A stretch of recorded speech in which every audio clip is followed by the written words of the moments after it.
Attack. It feels like I've been talking to myself again, but it's the only way you're ever gonna learn. You look back and it's all in the past. I'm dwelling on the thoughts I cannot say to you.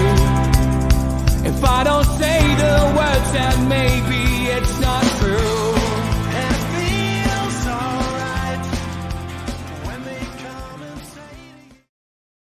Hi, welcome along to NUFC Matters with me, Steve Wraith. There's another episode of Those Were the Days as we enter the 80s, and George Mitchell is here to guide us through this period. And I'm looking forward to these shows because this is the last season where I have got nothing to say, because after that I can join in. Lots to say. Lots of recollections. But George, what season are we looking at today? 81, 82. And it's, how can I say, Arthur Cox has now just been made my manager, so we're starting to see differences.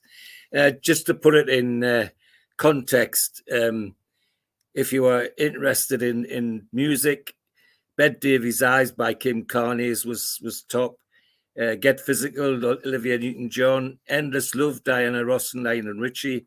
And Stars on 45 by Star Sound was the music that we're interested in. If you went to the pictures, or cinema, as I say these days, Razors of the Lost Ark was top of the list. Superman 2, 9 to 5, and Stripes. I mean, that was the context of the era we're in. Having said that, Arthur Cox, Stan Seymour was chairman, Arthur was manager. Tommy Kavanagh at the left of that picture was the chief coach, and Liam McFall was assistant with the coaching. Tommy Kavanagh made his name as a hard midfield man with Huddersfield Town when they had a really good team. And him and Joe Harvey had some really big battles in midfield on St James's Park. The other thing is Cox really made his mark. I mean, my understanding is from people that knew was that they must have been the fittest team in the league because he took no prisoners when it came to training. But the other thing was he got that season before we started, he got rid of 16 players and brought only 8 in rather. And the 16 players, I mean, he wasn't playing favourites. If you look at some of the people that went out, Peter Kelly, Terry Hibbert, Colin Suggett, Stuart Bohm, Mick Hartford, Kenny Mitchell, Gary Nicholson, Bobby Sinton, who had been the top goal scorer the season before. Mind, he only scored 7, so that shows how bad it was. Nigel Walker, who me, like lots of others, thought was going to be a star of the future, but gone he went, is to say. So that's the team, that's the squad. And that's the shirts we were wearing at the time. That's the home and away strips. Okay, that's it, George, on the pictures. Right. We're on to the programmes now. Okay, well, we started the season as usual with lots of, a number of friendlies. The first one was at West Brom, where we lost 2-0. And was here, rather. We lost 2-0 to West Brom. Was a very good start. Cyril Regis scored one of their goals. We then went and had a friendly with the Mackhams here at St James's. Well, that's the next one. And was 1-1. Then we went to their place, which is what that programme was, and had a friendly with them there. And they actually published a programme for it. And we lost that one 2-1. So we did get off to such a great start. And that's one of the goals that was scored against them when we met them, and it's a typical header by I'm trying to think who that is now. Alan Shoulder. It's Alan Shoulder. That's right. And just as I said, typical action shot of somebody like Alan Shoulder. That's all I wanted to put that in for. Right, now we're into the league. We're into Watford. And Watford at home is our first game, and Cox immediately chooses his side, and we get that's it. Yep. Kevin Carr, John Brownlee, Ian Davis, John Truick, David Barton, Bruce Halliday, Nigel Walker, Alan Shoulder, Imre Verardi, and Kenny Wharton and Chris Waddle. And people were hoping that Verardi was brought in to score goals, bought from Everton to score goals, but it wasn't to be like that, unfortunately. Watford were a reasonable side and were expected to be up there challenging. Pat Rice, the ex-Arsenal player, was the fullback, but Bolton and Henderson that got from our neighbours down the road, and Nigel Callaghan from Liverpool, Big Jerry Armstrong, Irish centre forward. Because the big danger man was Luther Blissett, the West Indian centre forward, and playing in the middle of the defence was Kenny Jackett, who would eventually become Watford manager. He's still a manager. I think he's at Millwall at the moment. He's still managing. But it was a disappointing game, and we lost 1-0, and we never in it really. It's the only way I can describe that, is because it was one of the games I was at. Actually, some of these during this period, some of these games I couldn't get to because I was doing a lot more work away for the university. But I kept up the stretch with the family back at home. The next game was away one at Queen's Park Rangers, and a nice picture of our old friend Budgie, who was their goalkeeper. Glenn Roder was in that team. And they had some stars, former stars, Tony Curry, John Gregory, Jerry Francis, who was to become a big star, both as a manager as well. And of course, Clive Allen, who used to score goals for Toffee for them and for Tottenham.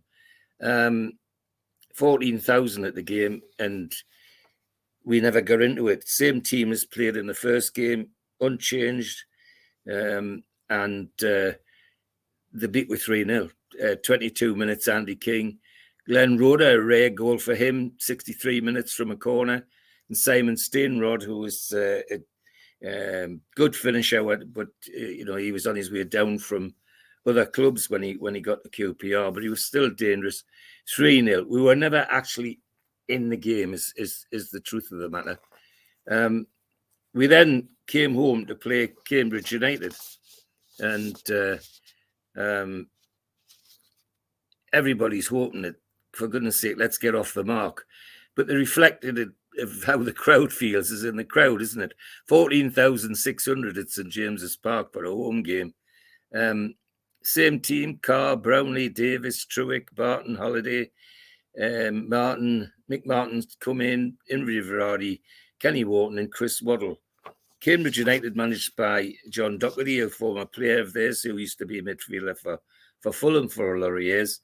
When you go down that team, you struggle to find anybody that has any reputation at all, except when you get to the bottom. There's a big man called George Riley who we get to know even better later on. But anyway, we won 1-0. It was a Truick free kick in 58 minutes, just before the hour, and at least we're off the mark. And as you can see, as I said, by the crowd, less than 15,000 in the game. It tells you most of what you want to know. So we then away to Norwich City.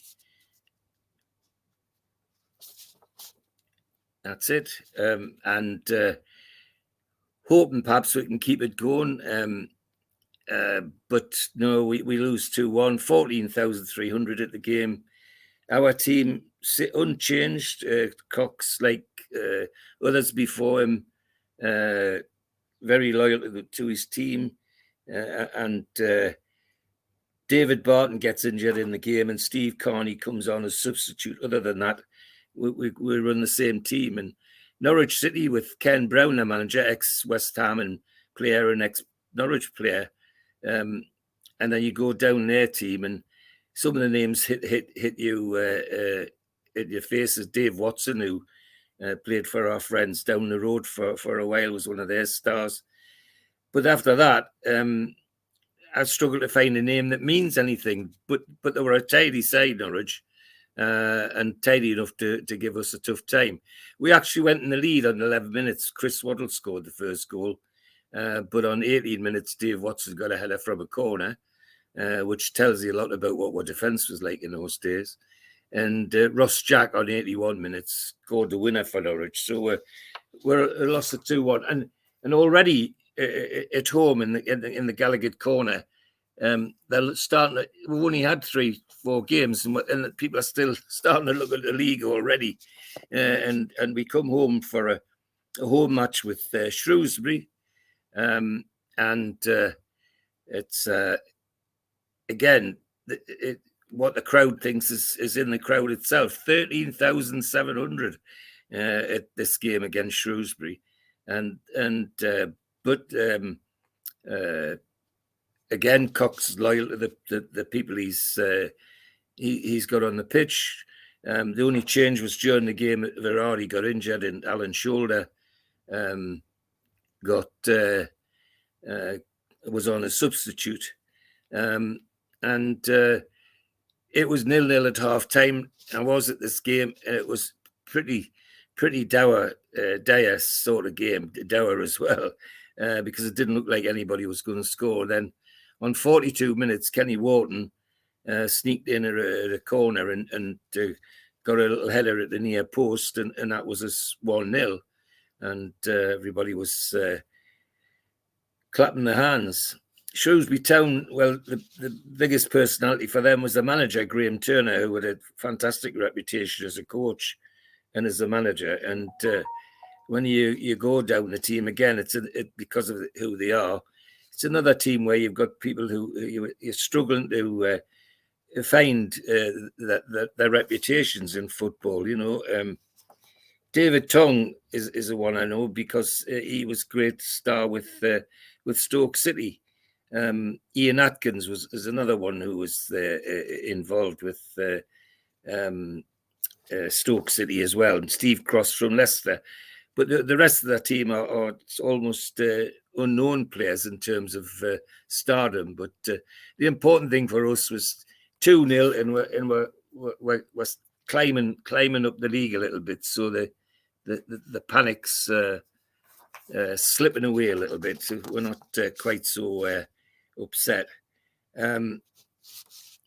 Next, the home game against Orient, and Orient aren't regarded as a threat in any way. In fact, they're one of the candidates for relegation out of this division, out the second division.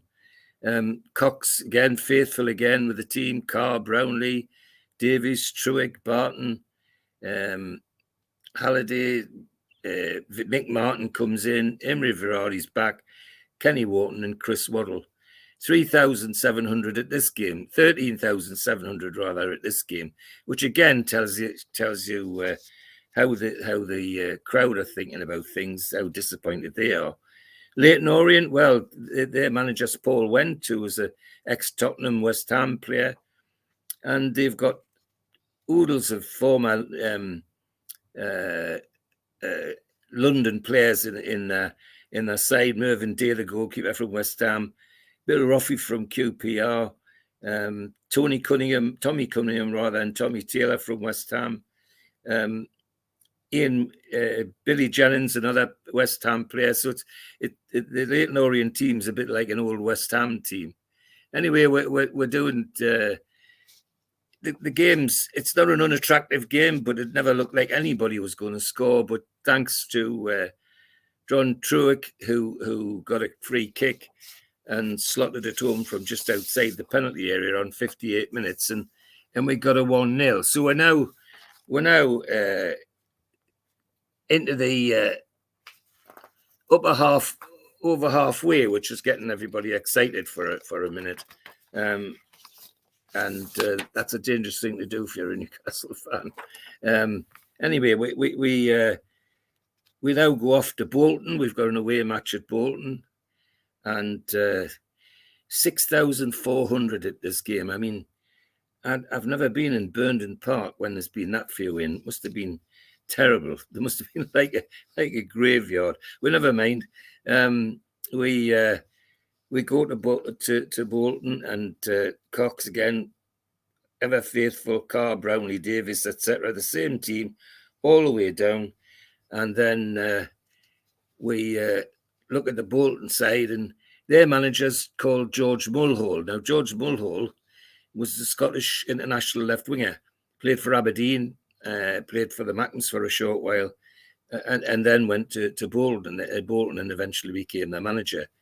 A lot of their players are ex-Manchester area players like Tony Henry, Chris Thompson, David Hoggan. Len Contello is the odd one out. He's from the Smoke. And Trevor Hibbert is another Manchester area. And then just to spice it up, of course, leading the forward line is a young man, or not so young anymore, called Alan Gowland, who we know very well up here, and from his days with Manchester United. Quite a tidy game as far as I can read, but a one which we got to be brutally honest to say we never looked like winning. In fact, we never looked like scoring. And Thompson there, dangerous winger at Bolton, on 13 minutes made it 1-0. And after that, we were never in the game, and it fizzled out into a very poor 1-0 result for Bolton. It's not killing our league position, but it's not doing it any good. We now go away to Cardiff City. Cardiff are playing well. There's some anxiety in the Gallagher about what the result of this will be, and there's also some questions being asked about, why did we bring this bloke from Everton, Verratti, for all that money? And and this is the game when Imre Verratti demonstrated what he was like. There he is, yeah. And we went to Cardiff. Cardiff pressed us, and then on 35 minutes, we got a penalty, and Ian Davis at left back scored the penalty. And just after that, Verratti scored. Just after half time, 60 minutes, 68 minutes, he scored two more.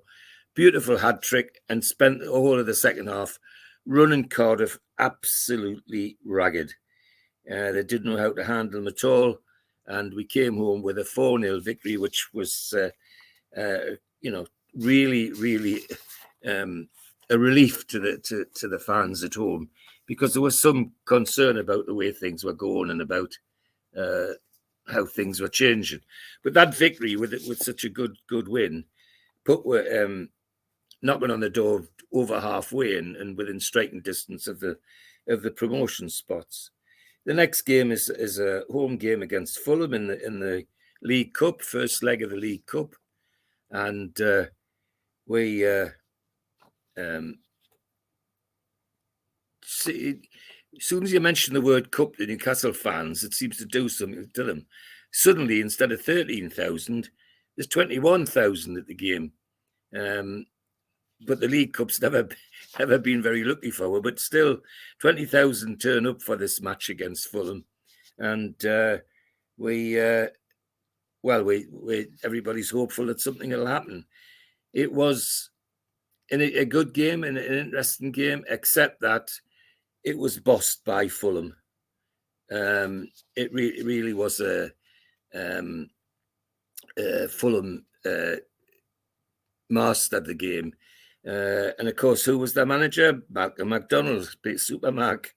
And he looked down the team, lots of London players, Jerry Payton from Chelsea, Tony Gale from West Ham, Les Strong from Arsenal, Ray Lewington from Arsenal, and Gordon Davis from Arsenal. So they just controlled the game, and on 48 minutes, Wilson scored their first goal, and then on 59 minutes, Dean Coney scored the second, and it looked like that's the way it was going to fizzle out until David Barton got a header at a corner, and we got 2-1. So the last 10 minutes was quite frenetic, but not frenetic for us to get an equaliser. So we had a mountain to climb to go to the second leg to Fulham and try and get through to the next round of this League Cup. The next game is a away game. It's a home game against Derby in the second division. Derby are playing quite well and are regarded as one of the possibles for promotion. Arthur Cox again, extremely loyal. Carr, Brownlee, Davis, Truick, etc., all the way down to Chris Waddle on the left side. And then Derby come with their manager, Colin Addison, who managed that great cup debacle at Hereford that everybody likes to remind us of. And then their team is Steve Powell, Steve Buckley, Barry Powell, homemade players for them, but good players. Dave Swindlehurst, the big centre forward, and Kevin Hector, one of their own. And we knew that Derby would probably give us a hard game. At least that's what we thought. People thought 17,200 at the game. Well, it was a game for Verratti. He just was outstanding. He took Derby apart, scored in the 5th minute, 34th minute, and in 61 minutes, Kenny Wharton got the third goal. So we beat Derby 3-0 and everybody went home happy. But again, 17,000 at the game. And we're now sitting nicely round about halfway, which is comfortable, and people are hoping that could be a precursor to bigger things. Couple more wins, and who knows, we could be in the promotion spot. The next game is an away game at Barnsley, and Barnsley are fair to middling, but shouldn't be a problem for us. But that's a big thing to say when you're a Newcastle fan, because Barnsley got a goal on 17 minutes by Trevor Aylock, their star player, and 18,400 at Oakwell. And our team were just never in it after that. It was a very poor loss by any standards. And looking at their team, their manager was none other than Norman Hunter, the bite your legs Norman from Leeds United. And centre back Mick McCarthy, a well-known name, Ronnie Galvin and Ian Banks, Ray McHale, all from Huddersfield and the Sheffield clubs, and Trevor Aylock, of course, who was from Bristol and became their Barnsley star man, and his goal stayed it, and a game where we never really looked like we were going to get anything out of it, which was quite sad. We come home then to a game against Rotherham United at St James's. And whether it was seeing the team play a bit better or Verratti's goals, but we now have 19,000 in the crowd, which is an upturn, and everybody's hoping that means we're going to get something out of this game. Well, it was a struggle. It was. I wish I could say it was an end-to-end draw. It wasn't. It was a miserable draw, and everybody's struggling to see where a goal was going to come from. And then, lo and behold, on 71 minutes, Rotherham scored through McGooden, and it looked like we were on our way out. But then, on 84 minutes, Imre Verratti got the equaliser, and you could hear the collective sigh of relief in the corner when that went in. The interesting thing about Rotherham United, well, their manager was a young man called Emlyn Hughes, who played for Liverpool in England, and their lots of the team were from nearby Yorkshire side. John Green, Brecon, Mark Rhodes, Tony Towner, they're all Sheffield lads. And their centre forward was Ronnie Moore, who made quite a name for himself with Barnsley before he went to Rotherham. Anyway, they hung on for a 1-1 draw. And I've got to say, my memory is that if we played all day, we wouldn't have got another goal. But at least we're holding our place. We're hanging around the middle of the league, and it's people aren't looking over their shoulder quite so much as there had been. So we go off to an away game at Fulham for the second leg of the League Cup. Now everybody's hoping that let's have a go at this League Cup. 7,200 at Craven Cottage. That again, in a ground like Craven Cottage, that must have been like a graveyard. You'd have to shout to talk to the person next to you by the numbers, that sort of number. Anyway, we go. Arthur Cox again, same team: Carr, Brownlee, Davis, Truig, Barton, Alan Shoulder, Mick Martin, Verardi, Wharton, Chris Waddle, etc. And we go to Fulham hoping for something out of this game, but it was never going to happen. Malcolm MacDonald's team controlled the game from start to finish. On 28 minutes, John Brownlee gave a penalty away, and Ray Lewington scored the penalties from the penalty spot on 28 minutes. And then in the second half, 74 minutes, Dean Coney, who'd scored the goal at St James's, scored the second one. So that was 2-0. And brutally honest, for what I read about this game, that's how we were never going to be in it. We just didn't seem to have the push or the fight or what. But it was not to be, I'm afraid. So we come home to a home game against Oldham Athletic, and we hoping that. We're away at Oldham Athletic. Oldham aren't great shakes, but we did think that it was possible we'd get something out of this game. Well, 9,000 at Boundary Park. Hoping to get something out of the game when you're a Newcastle fan is a big mistake. We certainly didn't get anything out of this one. Oldham were on top of it from beginning to end and ended up 3-1 winners. And it was an unchanged team. You know, Arthur Cox very, very loyal to the players he picks. And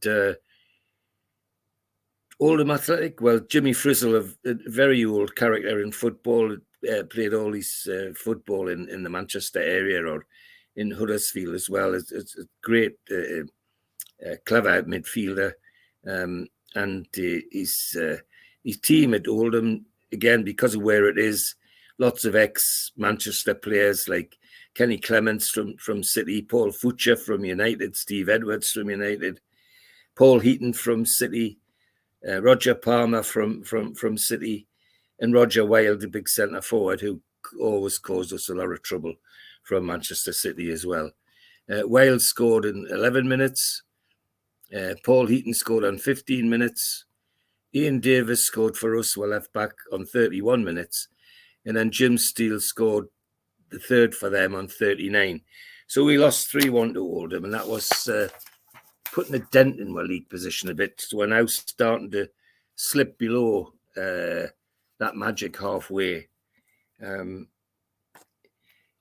The league's interrupted because we go to Berwick Rangers for a friendly, for a testimonial from one of the Berwick stalwarts who used to have connections to Newcastle, and we played Berwick and sent a full team. I've got to say, when I look at it, we won 3-2, but we ended up at half time. We were 3-0, and it looked like we were going to walk it. But 2 careless tackles by John Brownlee, and they got 2 penalties, so it ended up 3-2.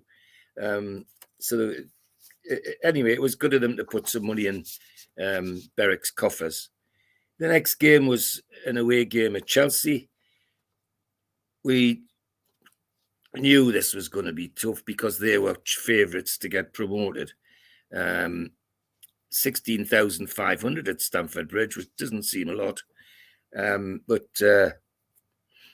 we knew it would be a tough game, and Arthur Cox sends the unchanged team, Carl Brownlee. No, he doesn't unchange. He changes the left back from Ian Davis, and he brings in a young defender who was just promoted from the juniors when he signed on. Wes Saunders, who's to become a well-known name in our defence over the year. And he put Steve Carney in because there was an injury in defensive midfield. And we went to Chelsea in the hope of getting something out of this game. The Chelsea team was managed by John Neal, an ex-player, and some interesting names, relatives of famous players. Graham Wilkins, whose brother, Ray Wilkins, we got to know very well, was an England star, never mind a Chelsea star. And Gary Chivers, who's a relative of the centre forward, Chivers, that played for Tottenham Hotspur. Chris Hutchins, John Bumstead, Ian Britton, all stalwarts for Chelsea.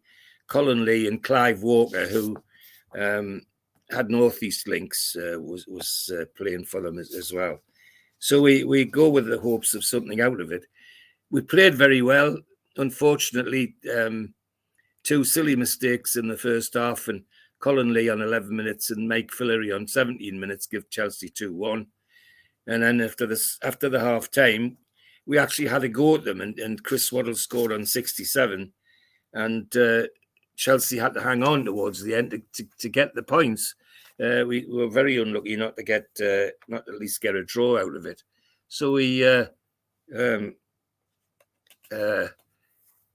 good game, and for the first time, really, people were saying a side of Newcastle that they hadn't seen all season so far, and that was they were really having a go at this game. So we come home to a home match against Charlton, and it's Charlton aren't brilliant, but so there's a hope that we're going to get something out of this game.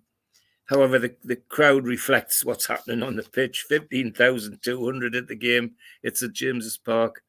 But those that didn't come missed a superb display by Verardi again, who demonstrated why Cox had put so much faith in him. He just tore Charlton to shreds. Kenny Wharton scored on 37 minutes. Laurie Madden scored, equalised for Charlton with a penalty after poor Wes Saunders handled the ball in the penalty area.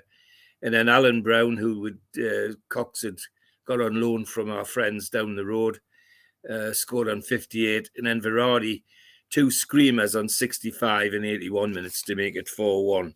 And that sent the Gallagher corner home with smiles on their faces.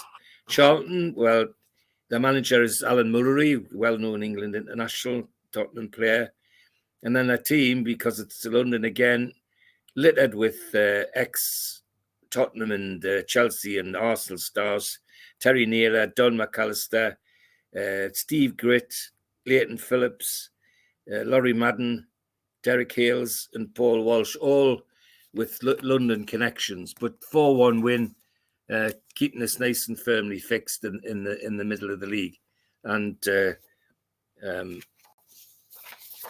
showing some signs of playing some decent football, but more importantly to the fans, scoring some goals. Remember, this is after a season when we went through a whole season and didn't get the 40 goals for the whole season. I think it was 34, and Bobby Shinton was the top scorer with 7. So anything that's getting like a 4-1 win instead of a season where every other game was a 0-0 has got to be appreciated. So we get the win to at home to Charlton. So we have it next home matches against Luton. Luton are not regarded as a danger at the upper half of the league. In fact, they're regarded as one of the ones most likely to get relegated. However, they came, and it's amazing how one good result changes things. 21,100 at this game, and great. I mean, it is starting to get revival. Arthur Cox again, Carr, Brownlee, Saunders, Truitt, Carney. He brings in Peter Haddock, another of the young lads that he signed as a professional when he took over as manager. Alan Shoulder, Mick Martin, Imre Verardi, Kenny Wharton, and Chris Waddle. Luton Town come with a decent side, managed by David Pleat, another big London player and manager, but he's now managing Luton Town and making quite a name for himself.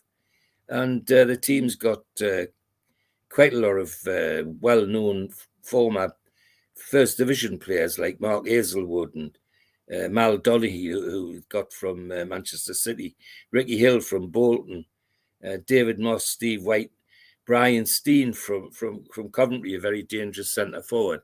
So that they're a decent side, and my memory is that in the first half they gave us quite the game. We got the lead through Alan Brown in 1 minute, and just before half time he scored a second, so we went in 2-0 up. But quite luckily, really, Luton could have got at least one, if not two, goals before half time. Then after half time, we went to sleep, completely sleep, and then David Moss on 83 minutes scored a penalty after a handball by John Brownlee. Mal Donaghy got a one in 89 minutes to really make us sweat because we're 2-2 now. And then hero of the hour, Imre Verardi, right on the 90th minute, a real screamer from outside the penalty area to make it 3-2 to Newcastle to give us the victory. And again, more importantly, I think for the Gallagher corner, cementing our position as a better than mid-table side, Newcastle, but it encouraging, I think is the best way to describe it. So we're now off to an away game at Orient. The Matchroom Stadium, Brisbane Road is what the name of the ground is. 4,026 at this game. What, God, again, must be soul destroying, play in front of crowds like that, but play in front of them you have to do.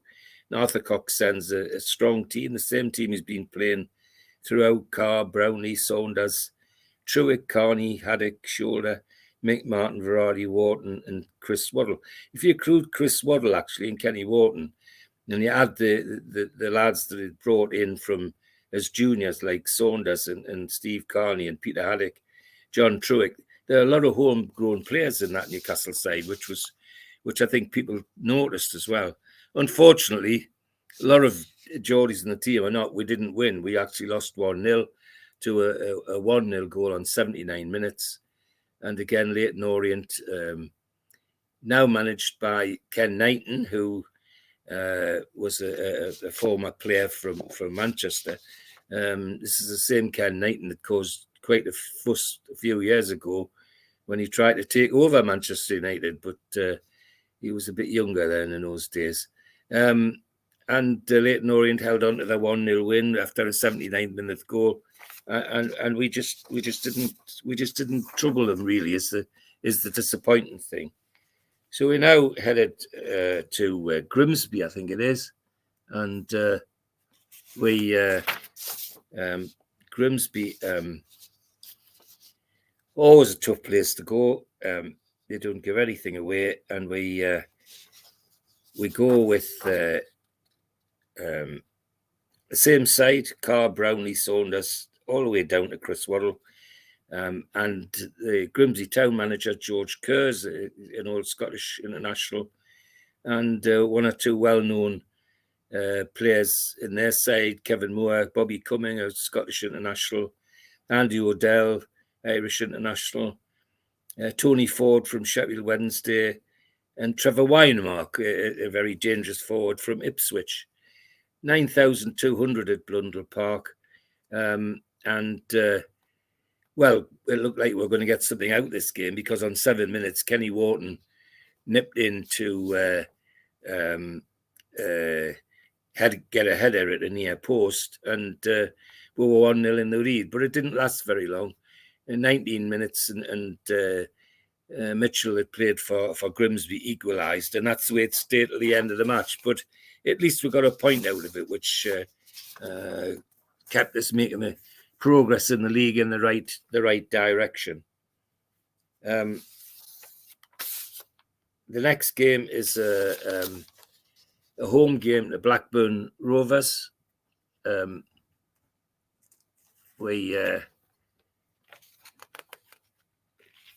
Blackburn are another of the teams that are regarded as possible promotion candidates, so it's not going to be an easy game.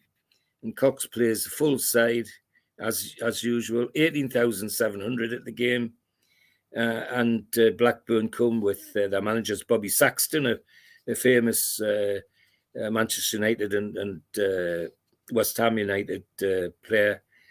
And looking down the list, the first name I seen was a man called Glenn Keeley, of course, who was a centre-back here.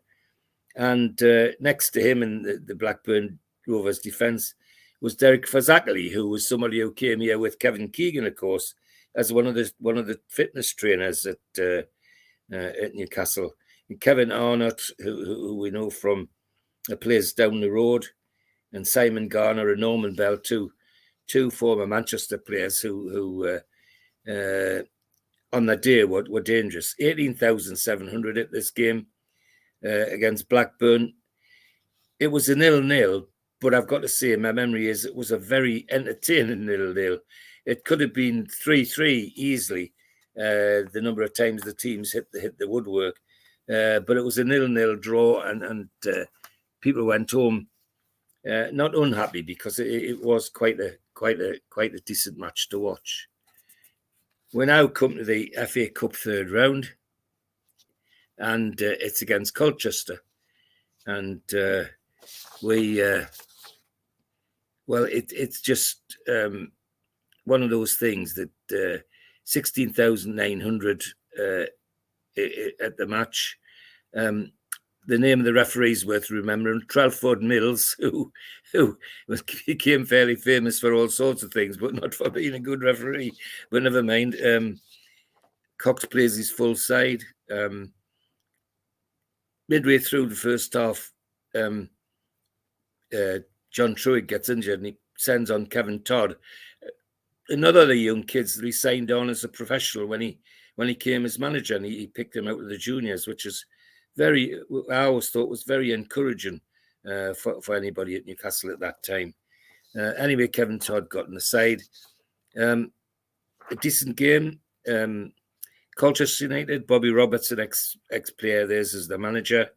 And you go down the list, you're struggling to find a name that matters. Steve Wignall is the first one. He and his brother played for Nottingham Forest. The brother was a centre forward. This one was a centre back, and after that, you're struggling to find anybody who'd any major mark in the game at a higher level in the second division. In fact, most of them come from the third division. However, it was a end-to-end sort of game. Verardi puts us ahead in 31 minutes, and everybody's rubbing their hands and looking for the fourth round draw. And they're needing to bother, because just before the end, 88 minutes, the Steve Wignall I've just talked about heads in an equaliser from a corner, and so we're off to Colchester for an FA Cup replay after a 1-1 draw. Most disappointing to the Gallagher corner, I have to say. They'd expected to win, but they're hopeful that we might get something out of the replay. We now go away to Watford, and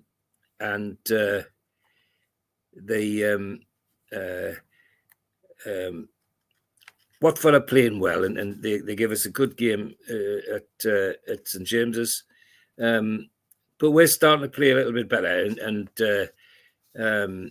Verardi's causing defences a lot of problems, and so people are hopeful that we might get something out of it. Well, young Kevin Todd, who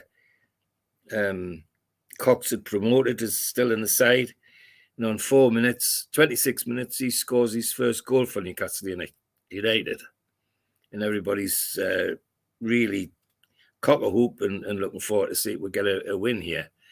However, Ross Jenkins on 74 minutes and Steve Terry on 81 minutes put Watford 2-1 in the lead, and hearts are down. You know, we're looking at our boots because we think, well, this is going to be another loss. Incidentally, the Steve Terry is a relative of the John Terry, who we all know, and we all know. I was going to say know and love. I think that would go down very well in some places. However, in the Watford team, of course, it's Graham Taylor's the manager, a very famous manager, but also in the team, yes, there's Luther Blissett and Jerry Armstrong, but a young man called John Barnes is in that team and starting to tear up trees with the way he's playing. So it looks like we're on our way to the best we can hope for is a draw. And Kevin Todd slices in his second goal, and everybody's cheering. And then lo and behold, the man of the hour, Imre Verardi, again, a solo run from just inside the Watford half to slot in a winner, 3-2 to Newcastle at Watford. And everybody, 12,300 at the game. And the Geordies that were there certainly enjoyed that, because my memory is that particular goal from a Verardi was a nice one, one that people enjoyed. So we're now back to the FA Cup third round replay at Colchester, and we not sure what's going to happen, but we're hoping. Everybody's hoping, and we got off to a great start. Chris Waddle on 12 minutes puts us in the lead. Wes Saunders in 43 minutes makes it 2-1. And Ian Allison, Mickey Cook and Ian Allison for Colchester, they make it 2-2. So we're into extra time. And into extra time we go. And straight after extra time, John Brownlee scores from a corner for us. And then Ian Allison, who'd scored the earlier goal, scored a penalty to equalise again. And then the man of the hour comes, Imre Verardi, bang, on 115 minutes, and he puts me through to the next round of the cup, of the FA Cup, and everybody's looking forward to a cup run now. And the next round is straight afterwards. Grimsby at home. Now, bear in mind, we just had quite a tough game at Grimsby. We knew it wasn't going to be an easy one. But people thought that there was going to be a cup run. And the crowd showed it. 26,000 suddenly turn up for this fourth round of the FA Cup, having been playing before some miserable crowds. And Arthur Cox picks his usual team. And young Kevin Todd, of course, having scored goals, he's kept him in the team, shows faith with him. And Grimsby Town come with the same team. They've changed their manager now. It's Dave Booth, who's a ex-Manchester United player. And their team's virtually the one that we played when we went to Grimsby, with Kevin Moore, Tony Ford, Kilmore, Trevor Wymock, big, dangerous, quick, dangerous attacker and forward from Ipswich. And we thought, well, everybody in the Gallagher thought, well, this is a formality. We're off our way to the fifth round. There's no doubt about that. Well, Newcastle being Newcastle on 62 minutes. Kevin Kilmore scored for Grimsby. 86 minutes, Kevin Drinkle scored for Grimsby.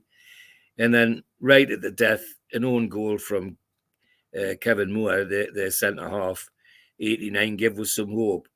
And then there was 5 minutes of absolute mayhem. The number of times the ball hit the Grimsby woodwork in that 5 minutes, I've lost count of.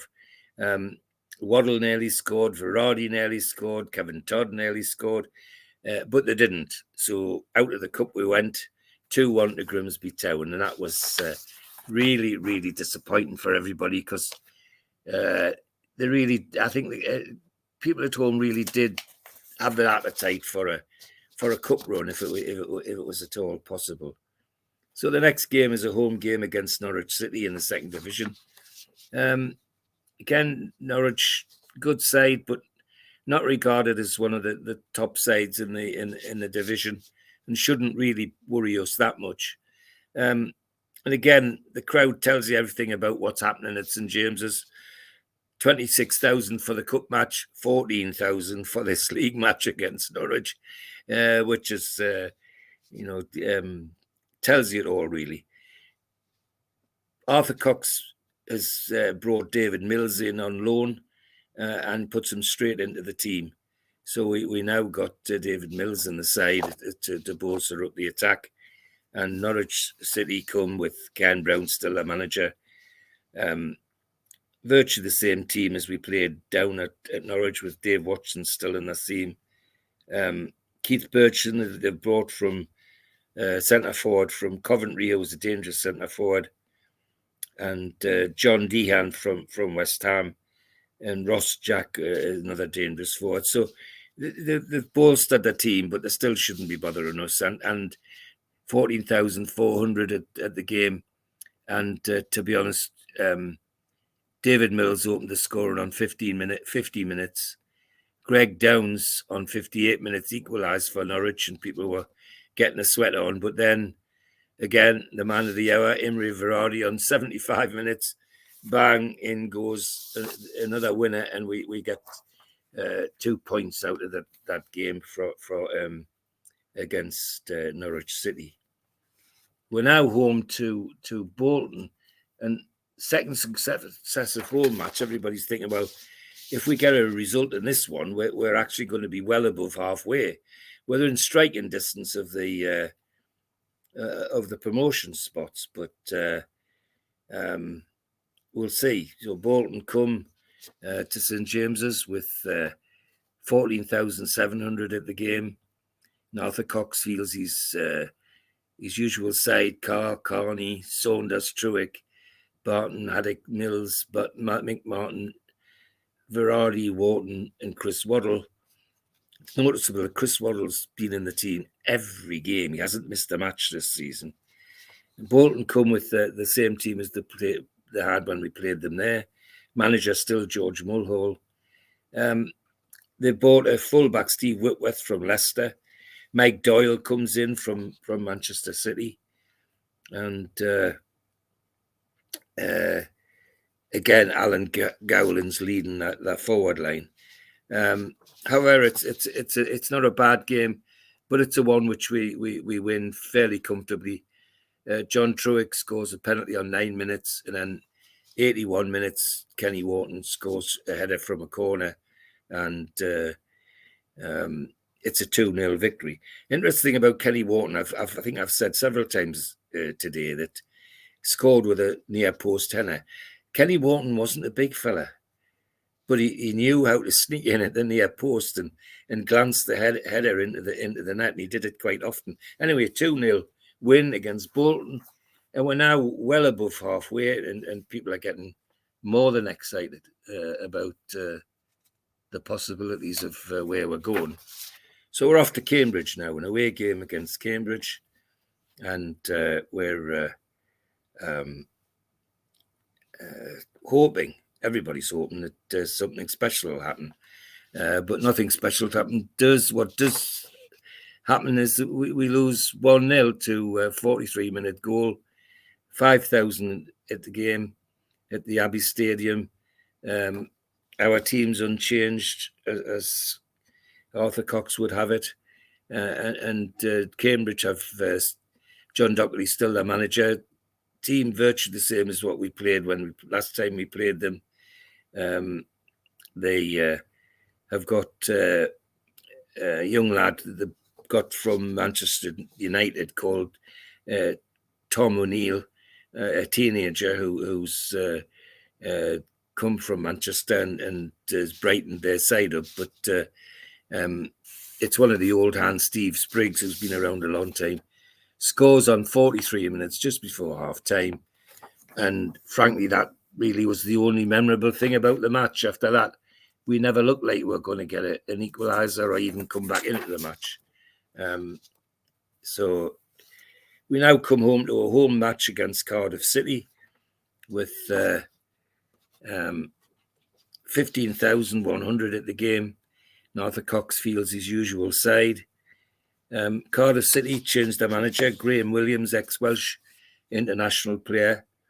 Ron Healy, good goalkeeper. Phil Dwyer, Tim Gilbert, all good players. Gary Bennett, who's we know from our friends down the road. David Bennett and Gary Stevens and Peter Kitchen. A strong Cardiff team who are picked up from the start of the season. And John Truick on 7 minutes scores.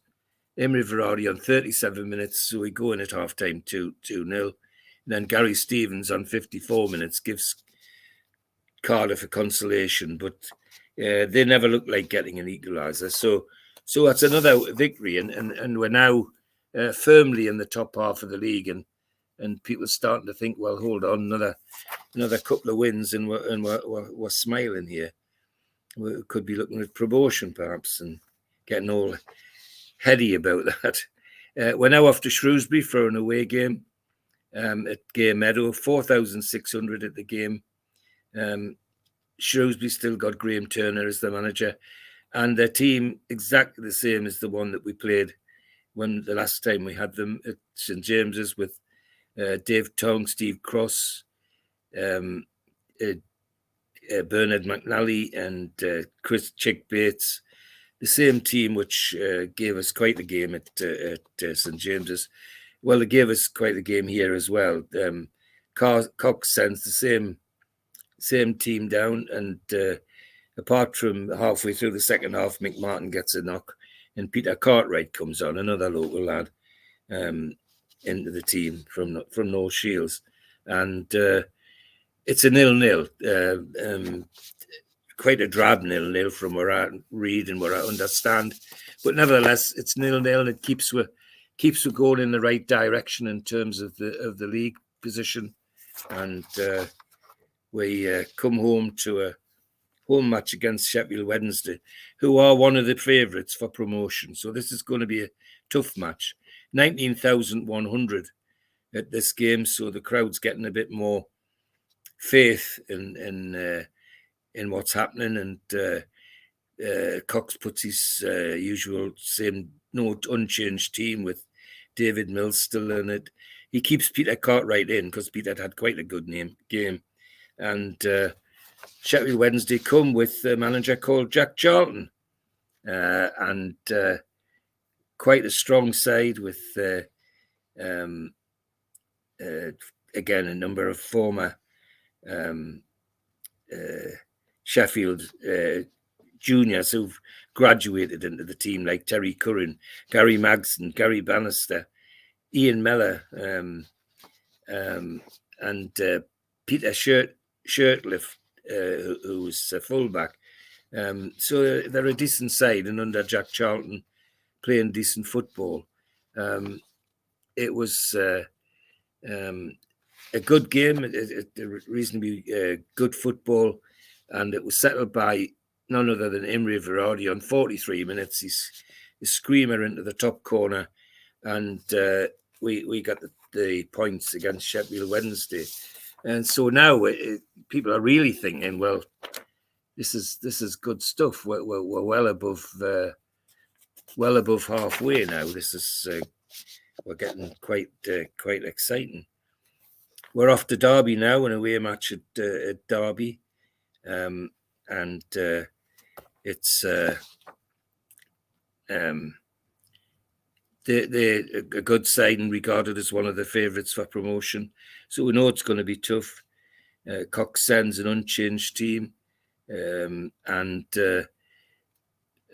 Derby now got John Newman as the manager, as a former player who'd been to one of the Manchester sides, came back as manager of Derby, and they have a lot of the names that were with them for a long time: Steve Buckley, Brian Attlee, Barry Powell, Glenn Skivington, Frank Sheridan, Johnny Clayton, Keith Wilson. They're all well-known Derby figures. Anyway, it's a decent game. The baseball ground, 12,200 at the game, with Paul Empson scoring for Derby on 40 minutes. And then Imre Verardi scores for us on 55. And Keith Wilson on 64 puts Derby back in the lead. And then on 70 minutes, Chris Waddle gets the equaliser. And we come away with a 2-2 draw, which at that time was regarded, because of Derby's position in the league and how people viewed them, especially the critics viewed them as being possible promotion candidates. It was not a bad result, really, and kept it going in the right direction. We're now away to Leicester City. Away on Saturday to Derby, away on Tuesday to Leicester. Seemed a bit harsh. However, Leicester are a tidy side. We go to Filbert Street, 12,400 at the game. Leicester City's manager, Jock Wallace, a big goalkeeping Scotch goalkeeper with a huge character in football, well known. And Leicester play decent side with a new young centre forward called Gary Lineker making his name at that time, with Alan Young, ex-Everton player, and Andy Peake from one of the big London teams. I think it was from Arsenal, and Eddie Kelly from Arsenal. So a good side, and people know this is not going to be an easy game. Well, Cox, as you'd expect, sends his what he regards as his full team down, and unfortunately, it's not a good game for us. We battle through the 40 minutes, and then Alan Young, a tricky forward that they got from Everton, scores on 40 minutes, and everybody thinks, well, they'll come out after half time and have a real go. Well, what happened after half time was a young man called Gary Lineker took over the show and gave us the runaround. He scored on 45 minutes just after the second half kickoff, and then on 76 minutes just to seal it, and Leicester beat with 3-0. Disappointing thing about this game was that there didn't seem to be we didn't seem to come back at them at all. There was no, after half time, whether that goal just after the half time break and knocked the stuffing out of them, I don't know, but they just didn't seem to have it in them to have a go. We're at home now to Barnsley, and this is not going to be easy. They've given us a hard game. Cox plays his full side, of course. The only difference is that halfway through the second half, Mills is injured, and he swaps him for Alan Shoulder. Norman Hunter's still manager of Barnsley. Mick McCarthy's still playing in their back line. Otherwise, Trevor Yalot's the danger man, the centre forward, and he's still there. But this is a game we should win. And on 13 minutes, Imre Verardi gives us the sort of start that we needed, and we get a 1-0 lead. After that, he ran Barnsley ragged, couldn't score any more goals. Neither could anybody else, but more importantly, neither could Barnsley. So it was a good win, and we're now knocking on the door of promotion places, and people are getting quite excited. We shouldn't be there, according to some people, but we are there, and we're off to Rotherham. to Millmoor, 16,900 at this game, because Rotherham are knocking on the door of promotion as well, and they shouldn't be there either. But Emlyn Hughes has somehow got them stoked up, and in this game, not only is the manager, he actually plays this time, and he's alongside Ronnie Moore, Billy McEwen, Tony Towner. They're a decent side, and Emlyn Hughes has got them playing. Carr Sense is what he regards as his best team, and with David Mills back in the side, and again Chris Waddle's still there on the left side of the forward line.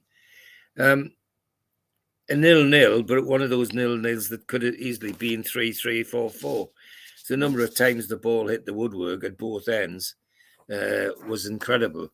But at 0-0 it stayed, and the important thing from our point of view is it didn't damage our league position at all. In fact, that point strengthened it, and so we now come home to a home match against Oldham Athletic, who are not regarded as a threat to us, or they shouldn't be. 18,500 at the game. And Arthur Cox, as usual, sends out his what he regards as his best side, which is virtually unchanged, with Alan Shoulder as the substitute again.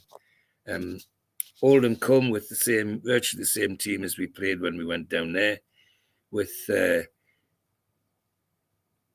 Roger Wilde, their big centre forward from Manchester City, and Roger Palmer, that big forward, going to cause us a great deal of trouble. But as it happens, David Mills scored on 14 minutes, John Brownlee on 38 minutes with a free kick, and it was 2-0 at half time. And it never changed, and throughout the second half never looked like it would change. So 2-0 win against Oldham, and our position of knocking on the door of promotion is looking very firm. It's not just a fluke. It's looking very firm. We're now at home to Chelsea, and this isn't going to be an easy game. 26,900 at this game, which tells you what the crowd feels about what's happening. We're winning now. So the crowd's coming back, and plus it's Chelsea, of course, who are regarded as the promotion favourites. So if we can do something against these, that will send all sorts of signals to football. And Cox plays his usual side, which he thinks is his strongest side. Chelsea come, John Neal's still the manager, and they got the usual people in their side: Gary Locke, Chris Hutchins, Colin Lee, Alan Mays. They're a strong side. However, on 43 minutes, just before half time, Chris Waddle goes on a mazy run from the left, from the halfway line, and slots in a beautiful goal on 43 minutes. So we go in at 1-0 at half time. Chelsea do come back in the second half and give us one heck of a battle. They hit every bit of woodwork they could, but as luck would have it, it's our day, and we end up with a 1-0 win, which to say that people went home happy is putting it mildly, because they're only two away now. That while the pundits are saying, well, Newcastle shouldn't be there, that we are, and we're there because we won matches. The next game's a home game against Crystal Palace. Now, a win in this one, and we could actually, if other results go our way, be in one of the promotion spots. And people are, taking a blink at that, because we've been, earlier on this season, we've been bloody awful. And now we're starting to play something. And Verardi's certainly paying his transfer fee back. 22,100 at this game against Palace. And they come with Steve Kember as the manager, an ex-player of theirs. Paul Barron as a goalkeeper, a lad with Geordie connection. Paul Hinchelwood, Billy Gilbert, David Giles, Neil Smelly, Tommy Langley, Kevin Mabott from Tottenham. A good side full of ex-London first division players, so it's not going to be easy. And also they're regarded as an outside chance of promotion. So they're in terms of where they are and what they're like, they're on a par with us, really. They're trying to do the same as us. It's a good game, good football game, but we could have played all day and neither side would have scored. So we end up with a 0-0 against Palace.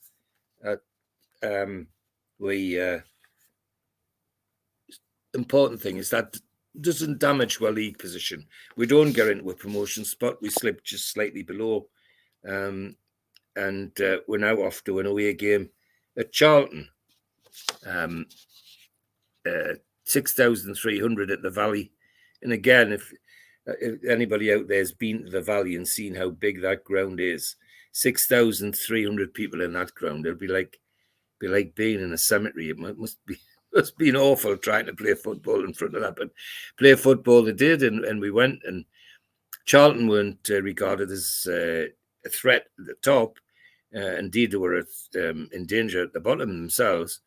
And Malin Mulry's still the manager with an unchanged team from the last time we played them. And Cox sends our strongest team, and lo and behold, none other than Chris Waddle on 28 minutes goes through the middle of the Charlton defence and gives us a 1-0 lead at half-time on 28 minutes. Second half, Charlton fight for their lives because they know they're in trouble. But the Magpies hold them off without very much difficulty. One of the best games of the season for Kevin Carr is how I read it. Match reports about that and information I got from others, that Kevin Carr was played out of his skin, which is great, which is absolutely great. We go straight from London to an away game in Wales at Wrexham.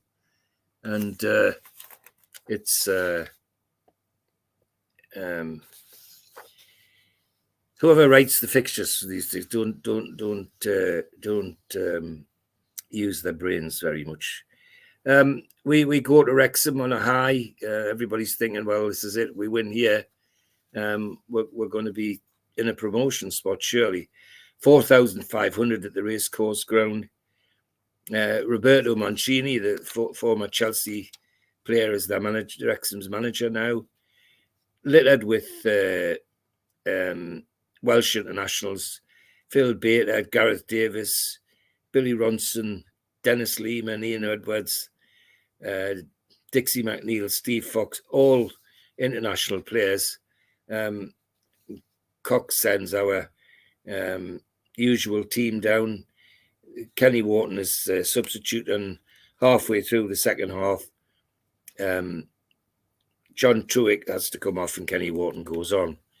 It's a good game, an entertaining game, and Verratti puts us ahead in 8 minutes and everybody thinks, whoa, we're off. But then on 9 minutes, Ian Edwards for Wrexham equalises.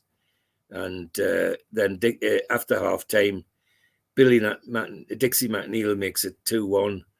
Then Billy Ronson makes it 3-1. And 65 minutes, Ian Edwards scores again, makes it 4-1. And then Imre Vivardi on 62 minutes comes back and makes it 4-2. 72 minutes makes it 4-2.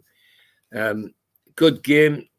The Magpies did give it as good as they got, but unfortunately that wasn't enough. So it was a 4-2 defeat, which was a bit demoralising because that now has knocked you right off the promotion ladder, as it were. Anyway, we're home to Leicester the next game in St James's Park, but you can see by the crowd how people are feeling now. 25,700 instead of the 17,000s we've been getting. Arthur Cox fields his usual size, with Alan Shoulder as substitute, and Leicester come with the same team that we played at Leicester recently. Jock Wallace still the manager, and Gary Lineker still causing all sorts of mayhem in the second division as a young centre forward. Good game, good football, but nobody was going to score that day, not even Gary Lineker or anybody else. A 0-0 draw wasn't what we wanted, but it was better than a defeat, and held the league position. It didn't take we up, didn't take we down. It was quite a reasonable result in terms of who it was. We're now at Sheffield Wednesday, away to Sheffield Wednesday. Now a win here would be great. Would get we're back into a promotion spot. 29,900 at this one, because Sheffield Wednesday are playing really well and look like they're going to get promoted with Jack Charlton.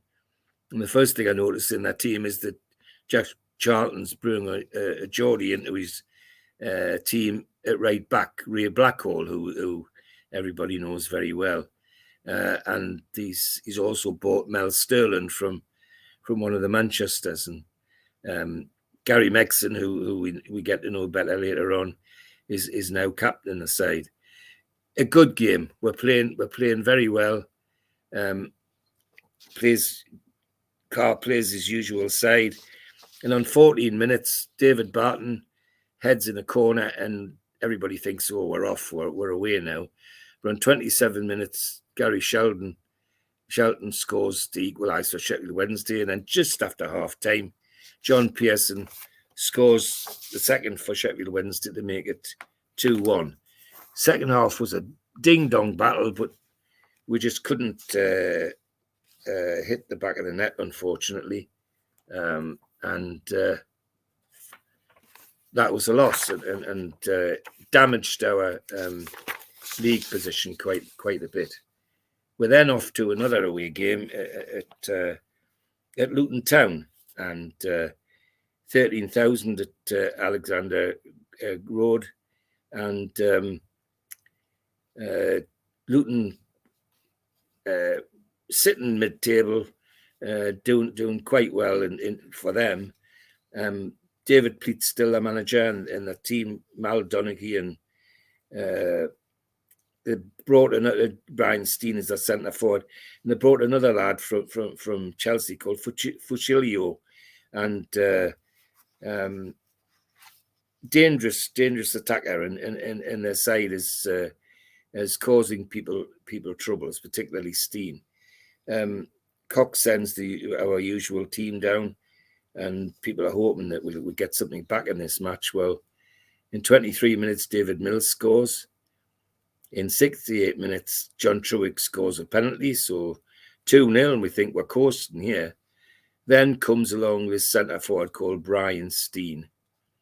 And on 74, 82, and 86 minutes, he scores a hat-trick. Just ran our back 3, 4, 5, whatever they called them in those days, absolutely ragged. And Luton get a 3-2 win. And that's hard to take, because we're now slipping down the table, and the hopes of a promotion spot are rapidly disappearing. So we're now at home to Grimsby, an opportunity to recover. 14,000. Yeah, the crowd's telling them what to think about the results. 14,065 at this game. Arthur Cox sends out our usual side. Grimsby Town come with their manager Dave Booth, almost identical side to the one that we played at Grimsby, and a decent game, end-to-end stuff. And unfortunately, on 51 minutes, Gary Peacock scores a goal and gives Grimsby a 1-0 lead. From then on, it's like a cavalry charge to the Grimsby goal. Newcastle do everything they can to get into the game, but they couldn't put the ball in the back of the net. How many times it hit the woodwork, and is legend, I suppose. But unfortunately, it didn't happen. So that was another dent in our league table hopes. So we're off to Blackburn now. Now Blackburn are sitting in the promotion spots, and they're playing very, very well. Ewood Park, however, they're playing well and only 5,000 at the game, 5,200 at the game. That I find difficult to understand, but never mind. Bobby Saxon's still a manager, and the team's got the usual people in. Derek Fazakali's still playing. Mick Rathbone is there. Simon Garner, Norman Bell, the dangerous attackers, and Arthur Cox sends our usual team. Carl Brownlee, Davis is back in. He brings in Derek Bell, another of the youngsters he promoted from the juniors. Steve Carney, Peter Halleck, David Mills, Mick Martin, Verardi, Kenny Wharton, and Chris Waddle. And the substitute this time is another person we get to know quite well called Paul Ferris, which is quite interesting. So Cox certainly gives the young people at St James's a good shake of the dice. Unfortunately, it's a disaster. We're just run off our legs in this game. Norman Bell scores on 9, Jim Brannigan on 40, Rathbone scores a header on 70, and Simon Garner another header on 83. In the middle of all of that, on 50 minutes, Imre Verardi scores a very nice goal. But it's a disaster for our league position. We're now not just slipping down the league. Well, goal difference is getting a hammering as well. So it's not what we wanted. So we're now back home to QPR and think, well, if we win this one, we'll get back in the promotion spot. However, 10,700 at this game. So there's the Newcastle supporters' response to a 4-1 defeat away from home. Well, that may be the same team sent out by Cox, and we get slaughtered by Terry Venable's team. John Gregory, 4 minutes. Clive Allen 37 minutes. Mick Flanagan, 38. So we're 3-0 down at half time. And then 6, Simon Steinrod in 67. A 4-0 home defeat. And I can still hear the echo of the boos at the Gallagher end when they went off. And it was echoes with just 10,000 in the ground. So we're hoped for good league position is now out of the window. We're struggling to stay above halfway. So we have another home game to redeem ourselves. And we play Wrexham at St James's. 9,400 at the game. Well, two 4-goal defeats says it all, doesn't it? 9,419 at this game against Wrexham. And Cox puts out his usual side. Wrexham come with manager Roberto Mancini, virtually the same side that played when we went to Wrexham and did quite well. Well, we turn it around from the previous games. John Browley from a free kick in 5 minutes, Chris Waddle in 9 minutes, Imre Verardi in 53, and then a John Truick penalty on 68. So, and Ian Edwards and Alan Hill for Wrexham right at the death, 88 and 89 minutes, which gave everybody a bit of a sweat on because we thought we were going to skate this at 4-something. Well, it ended up 4-2. But at least it stopped the slide as far as the league position is concerned. But as I said, the crowd attendance tells you the lot. The next match is the last league match is against Crystal Palace, at Crystal Palace. And nobody's got any hopes for this. We played so badly at the last 3 games that 8,400 at Crystal Palace, and Cox sends his usual side, and Crystal Palace, Steve Kemba plays the side, identical team to the one that we played when they came up here. Good game, good football game. Murphy puts Palace in the lead on 49 minutes because of a penalty. Young Peter Haddock handled the ball in the penalty area. And then it looks like it's going to a 1-0 defeat when David Mills on 87 minutes and Chris Waddle on 90 minutes both score and get with 2-1 victory. So at least we end the season with a 2-1 victory. There's one more game, a friendly at Hartlepool, which was a benefit match for George Luke that used to play for us in the Hartlepool. We won 6-2, but that's irrelevant. The season was over by then. We ended up 9th. And until Easter, we could have been 2nd. Then all of a sudden, those string of defeats just knocked the stuffing out of it all. But that's Newcastle, isn't it? It is. George, I thoroughly enjoyed that because this is the build-up to me becoming a Newcastle fan, and I knew about some of those games, but some of them I'd forgotten about. I've got to be perfectly honest. So that was educational for me, and it's the start. It's the beginning. It's the beginning of Arthur Cook getting his feet under the table. And when you think about it at the start, the amount of players he let out and the amount of players he brought in, and experimenting with youth, and then bringing a couple of players. Yeah, in. He brought in about half a dozen out of it straight from the juniors. I mean Derek Bell, Kevin Todd, Wes Saunders, Chris Hedworth. That's very brave. When you're getting rid of Terry Hibbert, Colin Suggett, Stuart Boehm, Ray Clark, Mick Harford. I mean, he obviously had no sentiment at all. Out you go. But yes, it's the start of things changing. I think you're right, Steve. Yeah. So next season, the next season we're looking at will be 82, 83. Looking forward to that, George. Thanks as always, mate. I'll speak to you soon. Be with you, Steve. Ta-ra for now. A big thanks to all our sponsors. Skips and Bins, telephone 0800 25 45 25 3. Email inquiries at skipsandbins.com. Website skipsandbins.com. Easy contract free and pay-as-you-go waste collection. Thanks also to Mr. Vicky's Sauces, handmade in Cumbria. If you want to order some, then you can go to their website, mrvickies.co.uk, or telephone 01768 210 102. Thanks also to New Workwear. They were set up in 2018 and they are an agile and dedicated workwear provider. You can find them at their website, newworkwear.com. Thanks to Media Arts as well for all the help with the video side of things. If you want to subscribe to the channel, hit the subscribe button under this video. Hit the thumb up to like the video and click share to share to your other social media. We're also available as a podcast on your podcast providers such as iTunes and Spotify.